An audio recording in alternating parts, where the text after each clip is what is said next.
While we don't have a ton of injured wide receivers this week, the quarterback position has completely imploded. Starting quarterbacks this week include Bailey Zappi, Jake Browning, CJ Beathard, Mitchell Trubisky, maybe Zach Wilson, Jameis Winston, Bryce Young, Gardner Minshew, Desmond Ridder, 2023 Joe Flacco, Joshua Dobbs, Aiden O'Connell, and Tommy DeVito. This is maybe the worst shape I've seen the NFL quarterback landscape ever going into the fantasy football playoffs. I have been playing fantasy since about, I want to say 2008, 2000, maybe 7. I don't know, but it's been a long time. So hopefully we can figure out what to do at wide receiver. Tier 1, Tyreek Hill, averaging 26 points per game. Dropping down to tier 2, we will start it off with CeeDee Lamb. Tough matchup on paper going up against Philly, but in reality, it's not, because Philly allows a ton of points to opposing wide receivers. Lamb averaging 22 points per game. Lamb has been on fire as of late, and you have an implied team total of 28.5 points for this Dallas Cowboys offense. They should have no issues moving the ball down the field. Keenan Allen will be our next guy at 3. Obviously, the Chargers have not been great, but it's a fine matchup going up against Denver, where you do have the Chargers with a 23.5 point implied team total, and Keenan Allen's actually the second wide receiver in the NFL right now in points per game in a full PPR format.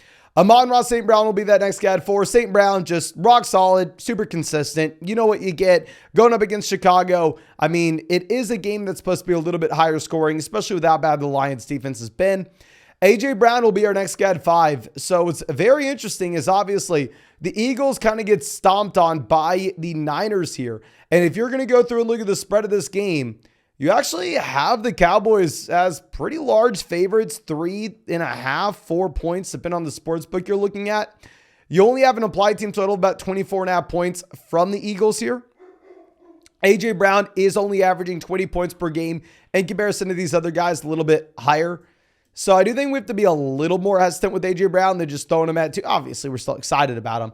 Stephon Diggs will be our next guy at 6. Diggs averaging 19 points per game, which is the lowest in this tier. Pretty tough matchup as well going up against KC, where you actually only have an implied team total of about 22.5 points for Buffalo, which is lower than any team in this tier outside of the Detroit Lions. Now, dropping down to our next tier, we will go with Justin Jefferson coming back. Now, of course, I may be wrong here, but we are going to assume that he is good to go. And with Jefferson, I'm surprised to see you have an applied team total of almost 22 points here for the Vikings. So despite Joshua Dobbs being horrendous before the bye, I mean, they are telling us that this Vikings team should bounce back in a big way, at least offensively. This is right there alongside what you have for the Buffalo Bills. Now, obviously, you have a considerable amount of target competition with Hawkinson, with Addison, but I'm excited to see Jefferson back in here. And Jamar Chase is sitting here with the respectable implied team total of 19.5 points as well. Chase himself averaging about 19.5 points. Obviously was phenomenal on Monday night. I will say Browning is still a bad quarterback. While he played great on Monday, and hopefully he continues it, the reality of the situation is you're probably going to have to step backwards from this offense. Mike Evans will be our next guy at 9, with Evans averaging 18.5 points per game. You're going to continue to see it. Godwin continues to have volume, and Godwin continues to do absolutely nothing with it as Mike Evans churns 1,000-yard seasons year in and year out. Looks like he is on his way to step into the Hall of Fame here. And yeah, I mean, honestly, I'm very surprised with how much he has crushed it this season with Baker at QB. Michael Pittman will be our next guy here at 10. Pittman averaging about 18.5 points per game as well. And you know what? You actually have a higher implied team total for Indy going up against Cincy. The target volume's consistently there for Michael Pittman as well. So I will bump Pittman ahead of Mike Evans. They're pretty damn close. No, we're going to have Evans ahead of him. I mean, Pittman only averaging 16.5 points per game compared to Evans at 18.5. And we'll go DJ Moore at 11. With DJ Moore, it's been a night and day difference with and without Justin Fields. Now, I don't think Justin Fields is a great NFL passer, but clearly does not matter at all what I think. DJ Moore is a 10x better wide receiver when you have Justin Fields in here in comparison to when you don't. Now, dropping down to our next tier, Nico Collins is someone I actually want to have higher than this, ladies and gentlemen. I mean, you have no Tank Dell. Nico Collins right now is averaging 17.5 points per game, which is more than Pittman, more than DJ Moore. The only thing is you're going up against the Jets, so you only have an implied team total of 19.5 points here for Houston, which is much worse than what you're accustomed to. And obviously the Jets have allowed the fewest points to opposing wide receivers all season. So it's just a very tough matchup. I will say once we get past this Jets matchup for Nico Collins, he'll be a lot closer to like 7-8 than he is to 12 in these rankings. And we're going to be going with the San Fran wide receivers immediately after with Brandon Ayuk and Deebo Samuel. Obviously, you have Ayuk as an option that has been better if you're looking at a points per game perspective this season. But a lot of that is coming games where you had no Deebo Samuel. So going forward, I do think that Deebo Samuel should have more of this offense. And honestly, I wouldn't mind if you wanted to take fewer than 65.5 receiving yards for Brandon Ayuk on Underdog right now, given the Deebo volume we should see. Now, Chris Olave will be our next guy at 15. Like I said, I'm operating under the assumption that we will have no Derek Carr and Jameis Winston will be the QB, which in my mind, not necessarily a bad thing. I mean, if you are looking at Carr versus Jameis, maybe you make the argument from a real life perspective. You prefer the quarterback that's not going to make as many mistakes, will be a little bit more conservative, blah, blah, blah. But from a fantasy football perspective, I'd probably rather not have the check down princess. I'd probably prefer us to go out there and get someone that's going to sling the ball around. Now, dropping down a tier, we will go with Devonta Smith at 16. With Smith, I do want to be monitoring what we have with Dallas Goedert. If you have no Dallas Goedert, I think that you can have Smith a tier above this. But if Goddard does come back in, we have seen that Smith will average about 1.5 to maybe 1 target per game fewer with Goddard in the lineup compared to no Goddard. And it's a toughish matchup going up against the Dallas Cowboys. Now, Jalen Waddle will be our next guy at 17. If you are looking at Waddle here, this is a wide receiver that I want to come out here and say, you start, even if he is inconsistent. I mean, he's only averaging 13.5 points per game. But right now with the Miami Dolphins, they have the highest implied team total of any team in the NFL this week. Yet again, sitting at 30.75, almost 31. You actually have a pick'em for Tua at 280 passing yards this week, which is higher than any other quarterback on Underdog Fantasy. They are sitting with Patrick Mahomes at 264 and have Tua at 280. So, it is hard to get away from this offense with how much volume there projects to be. Now, Devontae Adams will be our next guy at 18 with Adams. Tough offense to be in. Now, he does have a higher pick'em than some of these other guys. He's currently sitting at 71.5 receiving yards. So, honestly, you know what? We probably are going to have to go ahead and move him to the top of this tier. But if you're looking at his points per game so far this season, it's not like Devontae Adams has been absolutely crushing it. He is only averaging 14.5. And of course, if you wanted to go check out that Devontae Adams pick'em, more than less than 71.5 total yards, you can find that on Underdog Fantasy. Links in the description, links in the comment section. Promo code FLOCK, get you a 100% deposit match, plus our rest of season fantasy football rankings and tiers. And with promo code FLOCK, you're going to get a Najee Harris special pick'em, more than less than half a total yard for Thursday night. Now, our next two wide receivers will be Puka and Kupp. I think at this point, we have to say Puka's the wide receiver one in this offense, right? Puka dealt with an injury last game, which did limit his snaps, did limit the amount of routes that he ran. But when he was on the field, he was the wide receiver one over Cooper Kupp. My only hesitation here is it's a little bit of a tough matchup. It's a very tough matchup going up against the Baltimore Ravens, right? Where currently you have a 16.5 point implied team total for this Rams offense. So yeah, the Ravens defense is not something we really want to be messing around with. I guess we can go through and we can start them. You just got to be realistic with the expectations this week. Now, dropping down to our next tier, DK Metcalf absolutely crushed it last week, 100%. But it is a very tough matchup for DK Metcalf here.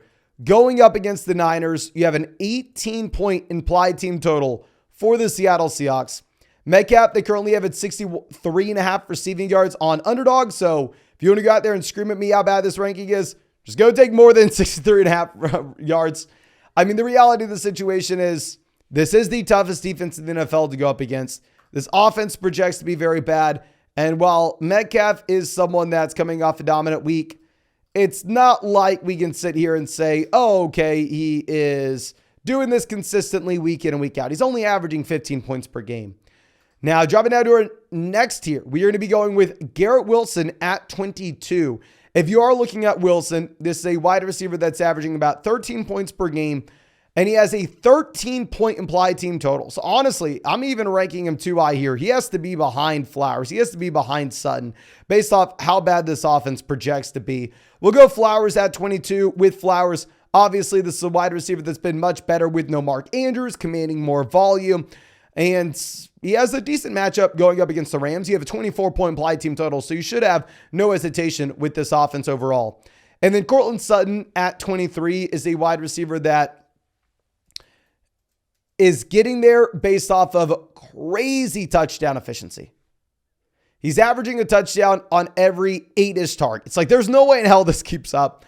But he's been the wide receiver one in Denver. It's a fine matchup going up against the Chargers, where this offense should be okay with an implied team total of 20.5 points. So we are honestly going to have him over Garrett Wilson. We'll go Wilson at 24. We'll go Calvin Ridley at 25. With Ridley, it's interesting in that you now have less target competition with no Christian Kirk, but at the same time, you're in a worse offense with no Trevor Lawrence.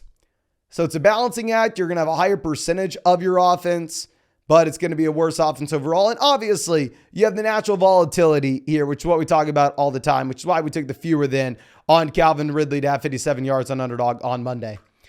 Now, going over to our next guy here, we'll be looking at Rashee Rice.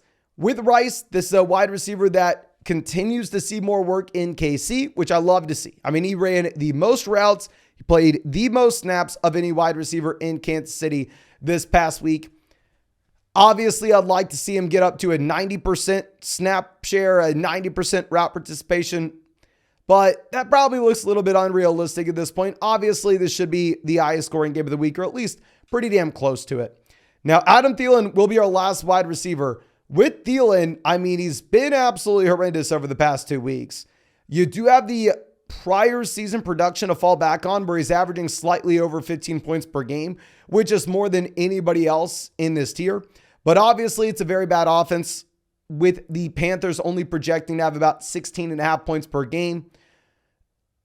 And it kind of looks like they're just leaning more and more on Jonathan Mingo. The pick him right now for Adam Thielen on Underdog is currently sitting at only 54.5 receiving yards. Now, going over to 28, we will have DeAndre Hopkins. With Hopkins, I know that this seems very low. You have a 13-point spread for this game at Miami on Monday night. This is an offense that's about to get boat raced. This is a team that, I don't know, it should be very frustrating. We don't want too many pieces of it. Hopkins did see a bump in snaps this past week in comparison to what we've had over the past month, which is a little bit exciting. Now, Josh Downs will be our next guy at 29. Honestly, no, I don't think we can go Downs here. Probably going to have to go Godwin instead. With Godwin, if you are looking at him, it's frustrating. He consistently gets the target volume. He had his first touchdown of the season, but it was a rushing touchdown.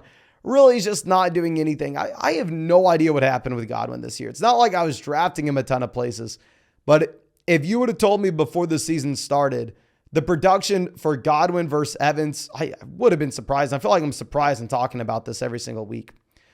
Now, Tyler Lockett will be our next guy at 30. With Lockett, he's been much better than this ranking all season. However, the issue is going to be you're going up against the Niners. This is the toughest matchup that you could possibly ask for, right? So I'm just going to be trying to bench all these Seattle guys that we can. We're not even going to have JSN ranked here. I want nothing to do with JSN. And then Jordan Addison will be coming in here at 31. With Addison, you are going to have to deal with not only Jefferson coming back in, but obviously we should still expect that you have a ton of targets going over to TJ Hawkinson. So there is target competition. It shouldn't be a great offense. Now Vegas is telling us it's going to be an okay offense with an implied team total of about 21.5, 22 points. So yeah, we'll go with him here at 31. I just want to be a little hesitant with Jefferson coming back in. Then we'll go Downs afterwards. We'll go London at 33. London, no interest last week going up against the Jets. Here it's going to be a better spot going up against Tampa. You have an implied team total of almost 21 points. Higgins will be our next guy at 34, with Higgins spreading the ball around in Cincinnati. And obviously, Jamar Chase is the solidified alpha. We will go with Amari Cooper at 35. With Amari, I essentially just want to bring him up and go, we're going to monitor the concussion, ladies and gentlemen. I did not forget about him. I am assuming that he does not play. If he does get cleared, I will update y'all later in the week with our flex rankings. So just make sure you are subscribed. Deontay Johnson will be our last guy at 36. If you go over and look at the underdog pick'em of Deontay Johnson, they have him at 4 receptions, 42.5 receiving yards, a touchdown multiplier of 2.25x, which is freaking nuts. So yeah, I mean, not too much interest here in Deontay Johnson. I would probably rather just avoid this entirely. But I think that's all I have for y'all. If y'all enjoyed this video, please go down there, hit that like button, subscribe to the channel if you play fantasy football. And if you wanted to check out any of those pick'ems over on Underdog Fantasy, you can find that link in the description, in the comment section. Promo code FLOCK, 100% deposit match, plus our rest of season fantasy football rankings and tiers, and a Najee special pick'em more than less than half a total yard for Thursday night. So make sure you take advantage of that. But thank you again, ladies and gentlemen. Really do appreciate you, and really hope I get to see you out in the live stream later tonight.